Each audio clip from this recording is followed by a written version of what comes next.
चांद ने कहा कि ठीक है, मैं देखता हूँ तुमको, मैं गांव से निकलवा दूंगा। मैंने कहा ठीक है, निकलवा के देखो। तो उसने मुझे बड़े बाबू के साथ में फंसा दिया, काफ़ी लोगों के साथ फंसाया जा रहा है। जब शकीला केस की तो इसने शकीला पे काउंटर किया अशफाक ने, और उसमें मेरे घर के 9 लोगों पे एफआईआर कर दिया, आवेदन दे दिया, और उस पर विजय पासवान ने हमारे घर के 9 सदस्य पे, जो छोटे छोटे बच्चे हैं, उस पर एफआईआर कर दिया।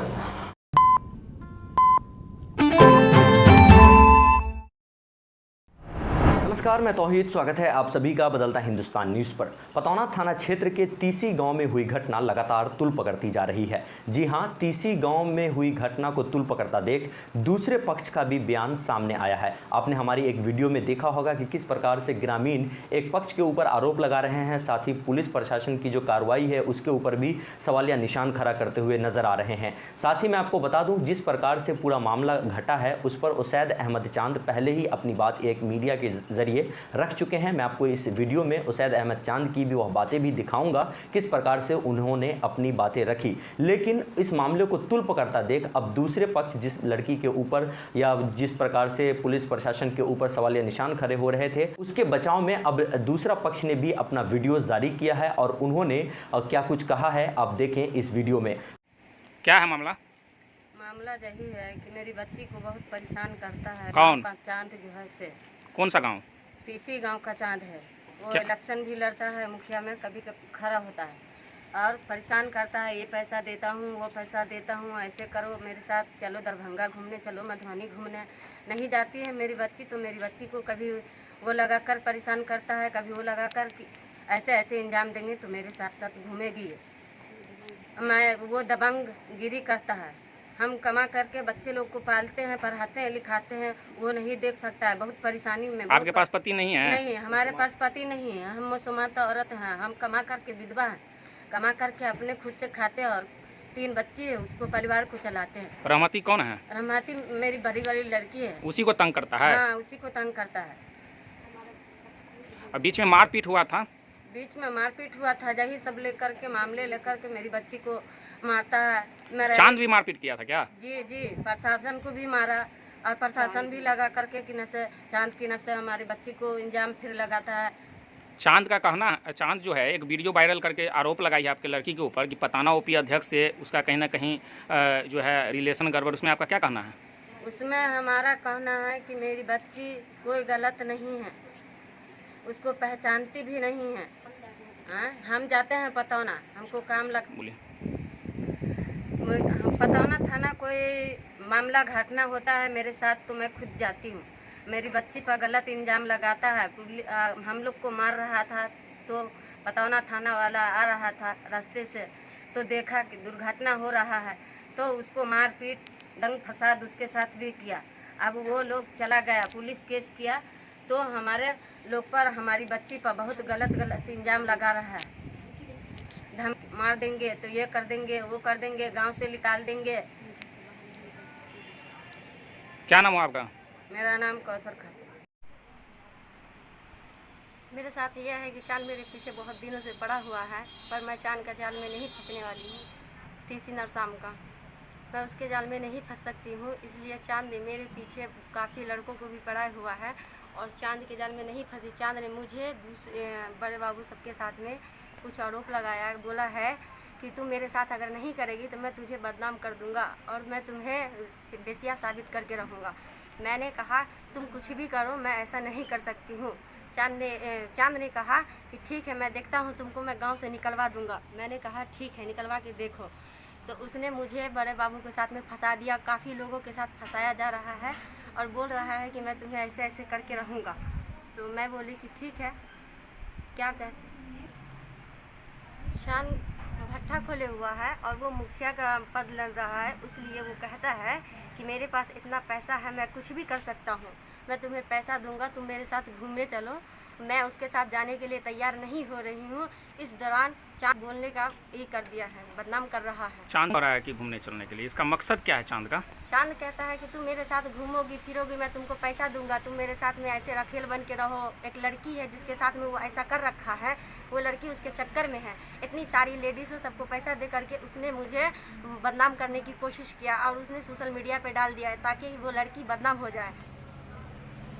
मोहम्मद चांद जो है वो तुम्हारे बारे में आरोप लगाया है कि पताना OPSHO के साथ उसका कहीं ना कहीं गलत जो है रिलेशन है, उसमें क्या करें, कहाँ जाती हो तुम? ना मेरा वहाँ पे कोई रिश्तेदार है, ना मेरा कोई कुछ है, मैं वहाँ पे जाती नहीं हूँ। एक से पहले एक बार अलाउद्दीन ने मेरी बहन को बुला करके उसने पिटवाया, चांद सब मिलकर, अलाउद्दीन, चांद, मसलाउद्दीन, उसके बच्चे सब मिल करके मारी। तो मेरी बहन, मैं तो थी नहीं, मेरी बहन ने वहाँ जा कर के आवेदन दी। वहाँ देने के बाद वो बोल रहा है कि रहमती उससे फंसी हुई है। मैं ना बड़े बाबू को जानती हूँ, ना किसी को जानती हूँ वहाँ पे, और वो मुझे ज़बरदस्ती आरोप लगाया जा रहा है। और अगर ज़्यादा ही है तो वो बोल रहा है ना कि कॉल रिकॉर्ड चेक करने के लिए। मैं अपने से कह रही हूँ कि वो मेरा कॉल रिकॉर्ड चेक करे। अगर नहीं निकला तो मैं चांद को अरेस्ट करना पड़ेगा, नहीं करेगा तो हम इससे आगे SPI को और DSP सर से हम निवेदन करते हैं कि हमारा आगे का प्रक्रिया कायम करे और मुझे इंसाफ दिलाए ताकि मैं इंसाफ के दरिए पे पहुँच सकूँ। मैं घर से सोच के निकलती हूँ, अगर कहीं जाने के लिए तैयार होती हूँ, चांद 10-12 लड़कों को मेरे पीछे पड़ा देता है और बोलता है कि इस लड़की का पीछा करो, ये लड़की कहाँ जा रही है। लड़का लोग मेरा पीछा करता है, मैं लड़का लोग के फंदे में कभी आई नहीं हूँ, इसलिए चांद मुझे बदनाम नहीं कर पा रहा है। तो क्या बोलते हैं कि मैं ये एप्लीकेशन लिखा करके हर जगह थाने पे दी हूँ, बेनीपट्टी भी दी हूँ और पतौना में भी दे चुकी हूँ। तो ये लोग कि मेरे पीछे पड़ा हुआ है। मैं गरीब हूँ, मेरे पास पापा नहीं है, भाई बहुत छोटा है और मजदूरी करके मेरी मम्मी खिलाती पिलाती है, तो वो मेरे पीछे पड़ा हुआ है। बोलता है कि तू लोग ऐसा कैसे खाती पीती है, ये बहुत सारी बातें हैं। और क्या बोलते हैं कि वो बोल रहा है कि तुम हमारे साथ रहोगी तो मैं तुमको बहुत अच्छा कपड़ा दूंगा, ये करूँगा, तुम्हारे साथ में तुम मेरे साथ सिर्फ रहो। तो मैं बोली कि मैं गरीब हूँ, गलीज नहीं हूँ जो मैं तुम्हारे साथ में रहूँगी। मैं भले गरीब हूँ, अपनी इज्जत के लिए मैं अपनी जान दे सकती हूँ, लेकिन मैं अपनी इज्जत नहीं गंवा सकती हूँ। तो चांद ने एक लड़की के साथ में ऐसे भी पहले कर चुका है, ऐसे 2017 की बात है। कौन? चांद एक लड़की के साथ में ऐसा घटना किया था, उसको पूरे 9 महीने का बच्चा हुआ था। चांद फिर वो क्या बोलते हैं आफ्ताब, गुलसाद, ये सब केस कर दिया, झूठा केस कर दिया कि इसका बच्चा है। वो भी गलत साबित निकला, चांद का ही बच्चा निकला। और चांद अब मुझे भी इसी दरमियान फंसाना चाहता है कि मैं तुम्हें भी बदनाम करके रहूँगा, लेकिन मैं ऐसा होने नहीं दूँगी। हम रिक्वेस्ट करते हैं SPI सर से, DSP सर से कि हमारा जहाँ तक के हो। अभी जो मामला क्रिएट हुआ है, इस मामले में क्या हुआ था उस दिन? उसके बाद शकीला को इसने रमज़ान में ही मारा, लमसम ईद से 2-3 दिन कबल। तो शकीला पहुंची तो शकीला को मैंने कहा कि हम नहीं जाएंगे, इसलिए कि इन लोगों का मामला है, थाने में ही सारा मामला होता है, तो आपको भी जाना है तो थाने चले जाइए। थाना में आवेदन शकीला ने दिया और बेचारी धक्का इधर उधर खाई, मगर विजय पासवान में टहला करके उसको भेज दिया, कुछ कार्रवाई नहीं किया। उसके बाद बीच में फिर एक शहनाज है, शहनाज को मारा उसने, शहनाज भी पहुंची। तो हमने कहा उसमें हम नहीं जाएंगे, मना कर दिया। शहनाज रोने भी लगी कि समाज के लोग नहीं काम आएगा तो कौन काम आएगा।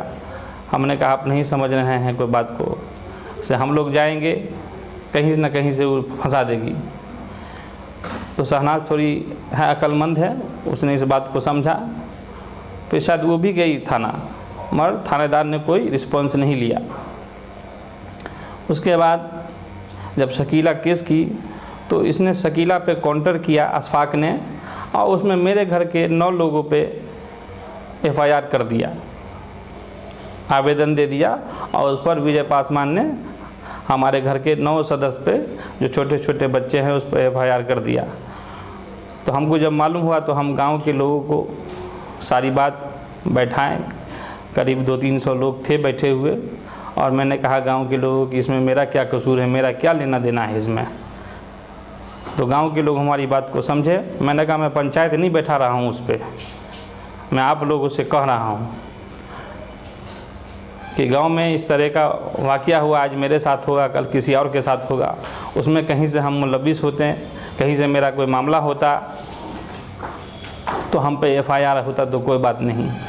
मगर विजय पासवान चूँकि कहीं ना कहीं विजय पासवान से उस लड़कियों का लिंक है, और मैं एसपी साहब, आईजी साहब, डीआईजी साहब और डीएसपी साहब से निवेदन पूर्वक कह रहे हैं, आपसे रिक्वेस्ट कर रहे हैं, इल्तिजा कर रहे हैं कि आप लोग इंसाफ परस्त हैं। इंसाफ का गला घुट जाएगा तो अच्छे लोग की समाज में कोई अहमियत ख़त्म हो जाएगी। चाचा बाबू, आप ये बताइए कि जिस दिन झगड़ा हुआ था उसकी जानकारी मिली थी या वो पंचायती में आप लोग थे? आप थे उस पंचायती में जिस दिन झगड़ा हुआ, जिस दिन पुलिस पांडे जी पहुंचे थे वहाँ, उस दिन आप थे वहाँ पे? नहीं, हम तो थे भी नहीं। लेकिन सच्चाई क्या उसकी? हाँ सच, हाँ यही, हाँ गांव के लोग सारे बताएंगे। क्या बता रहे हो, आप भी बता दीजिए। हाँ, गांव वाले बताएंगे। तो गांव के लोग बैठे हुए थे, तो मैंने कहा मैं उस पर पंचायत नहीं, आपसे लोगों से रिक्वेस्ट कर रहा हूँ कि इस तरह का जो हरकत कर रहा है, आज मेरे साथ हुआ है, कल गांव के किसी और लोगों के साथ होगा, तो आप लोग हमको फैसला करके दीजिए। तो इतनी बात हम अपनी ख़त्म करके तो गांव के ही लोगों ने उनको बुलाने को भेजा, अशफाक को। तो अशफाक कहा कि हम 15 मिनट में आ रहे हैं। तो वो 15 मिनट में नहीं आकर के 20 मिनट के बाद खबर भेजा कि मेरा आदमी नहीं है, हम 10 मिनट और लगेगा से हम अपने आदमी के साथ आएंगे। तो अशफाक आया, वासिक गुलशाद आया, उसके बाद उसका भाई हाजी काफाक आया और आफ्ताब आया। आते के साथ ही समाज के लोगों के बीच में ही आफ्ताब ने कहा कि 5 कुर्सी खाली कीजिए। बहुत गांव के गणवान व्यक्ति सब बैठे हुए थे, तो गांव के लोगों को तो बहुत ख़राब लोग लगा होगा, मगर चूँकि एक अच्छे काम के लिए गांव के लोग बैठे हुए थे, तो इस वजह से कुछ नहीं उसको बोला गया। आफ्ताब से, अशफाक से पूछा गया ये किनके लड़का हो, तो बिलट के। तो चाँद पर क्यों केस कर दिया है? इतना ही बोला कि आफाक खड़ा हुआ और पंचगान लोगों से उलझ गया। वो हंगामा हुआ और पहले से ही सेटिंग थी। वासिक गुलसाद ने पांडे को फ़ोन किया। पांडे कौन है? उमेश पांडे है, वो एएसआई है या जमेदार है, ये हमको जानकारी नहीं है। जी, वो आया, हाँ, और ग्रामीणों पे वो डंडा चार्ज कर दिया। ठीक है, डंडा चार्ज कर दिया, और उसमें से क्या हुआ नहीं हुआ हम इस बात का हमको इल्म नहीं है। इसके बाद गांव के बहुत शरीफ लोग और अच्छे लोगों पे, लमसम 24 लोगों पे सरकारी एक्ट के तहत केस कर दिया गया। यहाँ हम रोकेंगे आपको कि जब हल्ला हंगामा हो गया, वहाँ से पांडे जी आए, तो फिर ये कपाल फूटने की बात कहाँ से पैदा हो गई? उस लड़की ने ही पत्थर हमको मारा, मगर वो पांडे जी को लगा। अच्छा, जो हमको लोगों ने बताया है, गांव के लोगों ने। हाँ, इसलिए ये जांच का विषय है। हम चाहेंगे डीएसपी साहब से, एसपी साहब से, इंसाफ परस्त हैं, हमारे ज़िला के मालिक हैं, तो इसकी समक्ष खुद जांच करें और गांव के लोगों को, समाज के कुछ लोगों का नाम बताइए आप जो उस पंचायती में थे। जी, उस पंचायती में हमारे गांव के गणवान व्यक्ति शहजाद भाई थे, मुबीन भाई थे, उसके बाद बहार भाई थे, अनीसुर रहमान साहब थे और इजहार भाई थे, और बहुत सारे लोग थे। बहुत सारे लोग जी, गांव के ये लोग थे। जी, बहुत सारे लोग थे, और सब लोगों को समझ में आया कि नहीं, ये बिल्कुल गलत है, और कहीं ना कहीं ये षड्यंत्र है, क्योंकि मुखिया का इलेक्शन आने वाला है और किसी तरह से ये उलझाने की कोशिश है। आखिरी सवाल करेंगे चार साहब आपसे, तो आपको लग रहा है कि ये जो क्या नाम है लड़की का? रहमती खातून और उसकी बहन जी, आपका कहना सीधे तौर पर है कि इन लोगों का थाना से मेलजोल है, थाना अध्यक्ष से काफ़ी करीबी है, उस कुर्बत कितनी करीबी है, कुर्बत है, उसकी जांच हो और जांच के बाद ये पता चलेगा, जो बड़े अफसर हैं तभी मालूम हो सकेगा असल मामला क्या है। जी, तो यही है, आजकल तो आसान तरीका है, मोबाइल है, मोबाइल का पूरा डिटेल्स निकाला जाए विजय पासवान का और उस लड़कियों का, और भी इलाके की और लड़कियों के साथ उनका मामला है।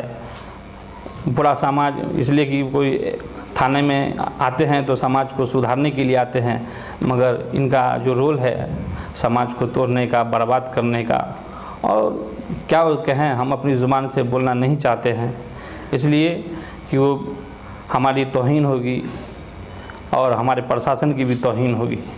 ठीक है, ये आप से ही जांच करके देखेंगे क्या मामला है। हाँ, इसलिए कि थाने में और भी बहुत सारे प्रभारी आए, ऐसे कोई नहीं आए। सबों से मेरा अच्छा रिलेशन, प्रशासन की हर वक्त मदद किए हैं। मेरे गांव में भी दोहरा मर्डर हो गया, प्रभाकर साहब थे, जहाँ तक हुआ हमने मदद किया है। हर मामले में हमको फंसाया जा रहा है। ठीक है, आपकी इस खबर को हम पहुंचाते हैं यहाँ के प्रशासन तक, ज़रूर इंसाफ मिलेगा। आप